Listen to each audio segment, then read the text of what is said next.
रोशनियों में रखना डाले वो शख्स वहाँ खड़ा मुस्कुरा रहा था। हाला इकराम को यूं लगा सफ़ेदे की खुशबू काफूर में ढल गई हो। दम घुटता जा रहा था। अब्बा सीटी बजाते, लाठी उठाते, जागते रहो का नारा लगाते आगे बढ़ गए थे। वो उन्हीं की छोड़ी हुई कुर्सी पर बैठ चुका था। हाला ने नज़र उठाकर देखा था। वो हमेशा की तरह खूबसूरत लग रहा था। घुंघराले बाल पेशानी पर पड़े थे और होंठों पर बड़ी खूबसूरत सी मुस्कुराहट थी। कैसी हो? खामोशियाँ तोड़ दी गईं। वो पहल कर रहा था। जाने क्यों उसे इख्तिताम से खौफ आया था। अच्छी हूँ। उसने नज़रों को कॉलोनी के आखिरी सिरे पर फिट कर लिया और पक्का इरादा कर लिया कि उसे पलट कर ना देखेगी। मेरा हाल नहीं पूछोगी? सवाल ऐसा था कि उसे वो पक्का इरादा तोड़ना पड़ गया था। मुस्कुराहटों की मौजद ने एक प्यारी हंसी होंठों पर सजा ली थी, जबकि वो एक केक पीस उठाकर मुंह में डाल रहा था। लैंप की जर्द रोशनी में वो सुनहरे पानियों से भीगा हुआ लग रहा था, खालिस, कीमती और रसाई से दूर भी। मुस्कुरा रहे हो तो अच्छे ही होगे। मुस्कुरा तो तुम भी रही हो। हाला को लगा वो इसके गिर्द दीवारें खड़ी कर रहा था। मुस्कुराना छोड़ दूं? झूठी हंसी हंसना छोड़ दो। अब वो जीन्स की जेब से टिश्यू पेपर निकाल कर नफासत से मुंह पोंछ रहा था। इतना जानते हो मुझे? उसने गहरी सांस ली थी। तेज हवा से सफ़ेदे के पत्ते शोर मचाते उनके कदमों के पास आकर ठहर गए। उसने कुछ सूखे पत्ते उठा लिए। वो हाला का सवाल गोल कर चुका था। तुम अब भी सूखे पत्तों पर रोमानवी खतूत लिखती हो क्या? वो अंदाज, वो लहजा, हाला के गिर्द दीवारें तन गई थी। कहकों की मौजद अपनी इजाद भूल बैठी थी। सारे रोज़न बंद थे। पता है, मुझे तुम्हारे वो खतूत बड़े पसंद थे। कभी कभी मुझे लगता है तुम अभी मुझसे वैसे ही इश्क करती हो, मगर इजहार से हिचकिचाती हो। रंग बिरंगे टिश्यू पेपर जो खुशबुओं में भीगे होते थे और इन पर लिखे वो 3 लफ्ज़। क्या थे वो 3 लफ्ज़?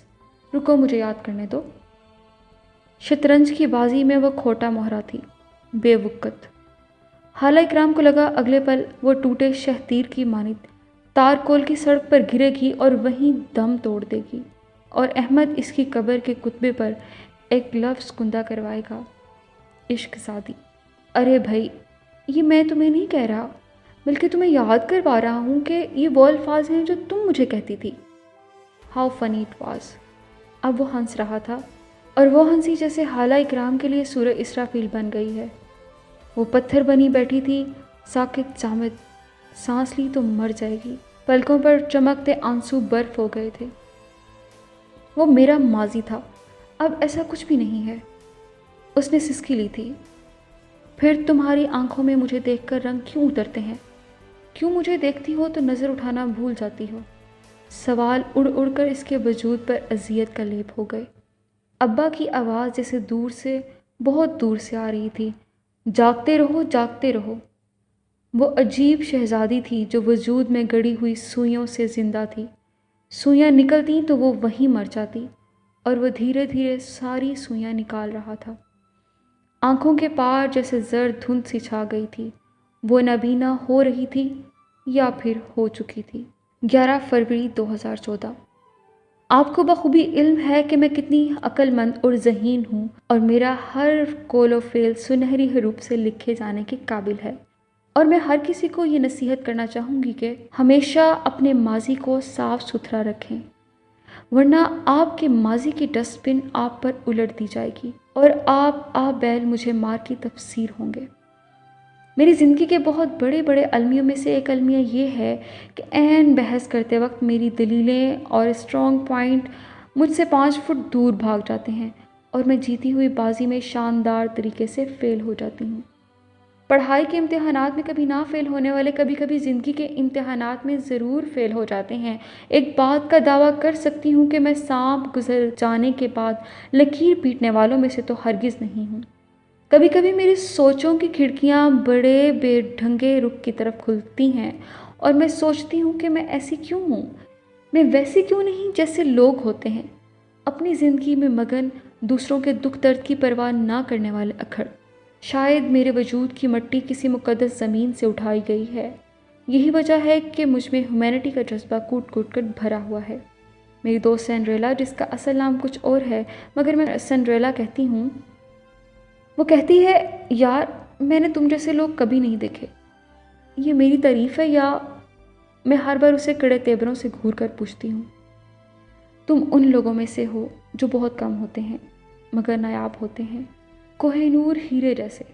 اور میں ہکا بکا سنڈریلا کی اس بات پر غور کرتی ہوں کہ یہ کوہ نور ہیرا کیا ہوتا ہے، اور ابا سے اس سوال کا جواب پوچھنا تو اگلے 1.25 گھنٹے اپنے آپ کو کسی بحث میں الجھانا ہے، اور ان مباحثوں میں ہمیشہ فیل ہو جاتی ہوں جیسے اس رات ہوئی تھی۔ ہاں، وہ رات مجھ معصوم پر کھوکھلے کہکوں کی موجت پر بڑی بھاری تھی۔ وہ آگ انڈیل رہا تھا اور میں جل جل راکھ ہوتی جا رہی تھی۔ تم اب بھی وہ محبت بھرے خط لکھا کرو نا یار، مجھے انتظار رہتا ہے۔ وہ خوشبو میں بھیگے خط، سچے موتیوں جیسے لفظ۔ اوہ سو سوری، آج تمہاری سالگرہ پر میں گفٹ لانا ہمیشہ کی طرح بھول گیا۔ مجھے پتا ہے تم ناراض ہوگی کہ تم تو ہر بار میری سالگرہ یاد رکھتی ہو اور مہکتے لال گلابوں کے تحفے بھی دیتی ہو۔ I am thankful to you. اور ایسی شکر گزاری مجھ پر بڑی بھاری تھی۔ میں ایسے سم میں قید تھی جس کا منتر کسی کو بھی نہیں آتا، اور اس رات میں اکیلی ابا سے چھپ چھپ کر روتی رہی تھی، اور میں سنڈریلا سے بھی کچھ نہیں کہہ پائی۔ میرا ماضی میرے سامنے پھن پھیلائے آن کھڑا ہوا تھا۔ اب میں کیا کرتی؟ خوبصورت چہروں والے خوبصورت کیوں نہیں ہوتے؟ میں سب کی رازداں ہوں، ابا کی، سنڈریلا کی، موسموں کی، اور میرا کوئی بھی رازداں نہیں ہے۔ میں اپنی رازداں خود ہوں۔ اشر عالم نے اس باب کی روشنائی کو دھندلا ہوتے دیکھا تھا۔ سیاہی بکھری بکھری سی لگ رہی تھی، جیسے یہ باب آنسوؤں سے لکھا گیا تھا۔ وہ یقیناً یہ سب روتے ہوئے لکھ رہی تھی۔ وہ گہری سانس لیتا ہوا ٹیرس کے جھولے پر بیٹھا تھا۔ ہلکی ہلکی ہوا چل رہی تھی۔ وہ سوچ رہا تھا، تمہاری دوست سنڈریلا سچ کہتی ہے، تم تو واقعی نایاب ہو، شاید کوہ نور سے بھی زیادہ، اور میں ہوں نا تمہارا رازداں۔ تم واقعی باقی سب کے جیسی نہیں ہو۔ میں حیرت میں ہوں کہ کیا اس دنیا پر تم جیسی سوچ والے ہیں، مگر تم ہو اسٹرینج۔ واقعی آئی ایم سرپرائزڈ۔ وہ مسکرا رہا تھا۔ بڑی پیاری اور بے ساختہ سی ہنسی تھی وہ۔ نینا کارڈز تھامے اوپر آئی تھی، حیرت سے اسے دیکھا، ٹھٹکی اور پھر سنبھل گئی۔ یہ اکیلے کیوں مسکرایا جا رہا ہے؟ وہ گڑبڑایا۔ کون مسکرا رہا ہے؟ آپ اور کون؟ وہ ہنستی ہوئی اس کے پاس ٹیرس کے جھولے پر بیٹھ گئی تھی۔ جی نہیں، تمہارا وہم ہوا ہے، دماغ سیٹ رکھا کرو اپنا۔ اس کے سر پر چپت لگاتا وہ سیدھا ہوا تھا۔ وہ انویٹیشن کارڈز پر نام لکھ کر لائی تھی۔ پرسوں اس کی برتھ ڈے تھی۔ یہ لیں کارڈ، یہ آپ نے خود جا کر خالہ کے ابو کو دے کر آنا ہے اور اصرار کرنا ہے کہ وہ اسے میری برتھ ڈے پر ضرور بھیجیں۔ وہ کارڈ اشر کی طرف بڑھا رہی تھی۔ میں جاؤں دینے؟ تم خود چلی جاؤ، میں یہاں ارینجمنٹ میں بزی رہوں گی۔ پلیز بھائی، آپ دے آنا پلیز۔ وہ اصرار کر رہی تھی اور وہ اپنی لاڈلی بہن کے اصرار کے آگے ہمیشہ ہار مان جاتا تھا۔ اوکے ٹھیک ہے، تم مجھے ایڈریس سمجھا دو۔ وہ اسے ایڈریس سمجھانے لگی تھی۔ ٹیرس کے اوپر آسمان پر پہلی راتوں کا چاند کھڑا تھا، زرد روشنیوں پر پتنگے منڈلا رہے تھے۔